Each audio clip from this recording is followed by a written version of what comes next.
আজ রথ। জগন্নাথ দেবের রথযাত্রা উপলক্ষে জেলার বিভিন্ন প্রান্তে রথের দড়িতে পড়েছে টান। উৎসবের মেজাজে গোটা জেলা। রথের কোথায় কেমন রথ নিয়ে আয়োজন, কেমন জমে উঠেছে রথের মেলা, তা তুলে ধরতে সকাল থেকেই জেলার বিভিন্ন প্রান্তে পৌঁছে গিয়েছিল আমাদের ক্যামেরা। এখন আমরা বনশ্রীর কাছে যাব। বনশ্রী, জেলা জুড়ে রথের আনন্দ কিভাবে মেতে উঠেছে মানুষ, আমাদের দর্শকদের জানাও। হ্যাঁ, অনেকে তোমাকে আমি দেখাবো মুর্শিদাবাদের চিত্রটা, যে কিরকম এখানে যে মেলা রয়েছে, রথযাত্রার যে মেলা, সেটা কিরকম হচ্ছে।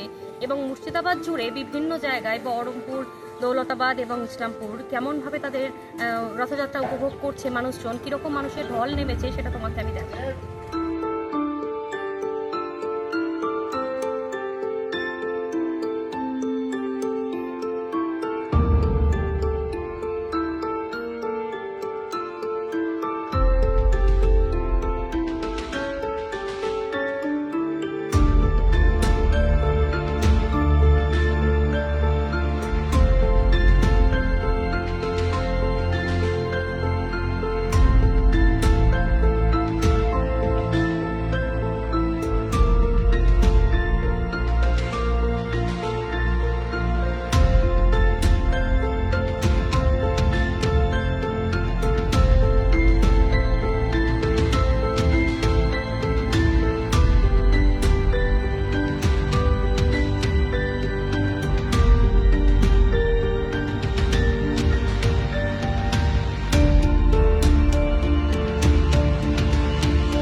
তারা সেখান থেকে মেলাতে ঘুরছে এবং সেখানে জিলিপি থেকে পাঁপড়, বাদাম ভাজা এবং সমস্ত রকম জিনিস, যেমন বাচ্চাদের খেলনা থেকে শুরু করে সমস্ত রকম যেরকম মেলাতে হয়।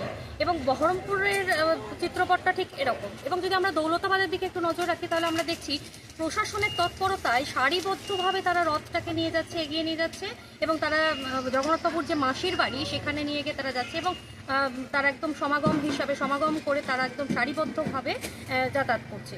এবং এই চিত্রটাই যদি আমি দেখি, তোমার যদি দেখো তুমি এই চিত্রটা ইসলামপুর চকগ্রামের দিকে, তাহলে সেখানে নির্দিষ্ট এলাকায় নির্দিষ্ট মন্দিরে তারা এই রথটাকে এক জায়গাতে নিয়ে এসছে এবং সেখানেই তারা তাদের মতন করে তারা উপভোগ করছে। এবং বিভিন্ন রকম মেলা সেখানে বসেছে, হ্যাঁ, এবং মানুষের ঢল যথেষ্ট নেমেছে। আমাদের বিএনএনের দর্শকদেরকে আমি আবারও জানাই রথযাত্রার অনেক অনেক শুভেচ্ছা এবং দেখতে থাকুন বিএনএন টিভি। আমি বনশ্রী, বহরমপুর থেকে, আমার সঙ্গে ক্যামেরায় বিল্লা।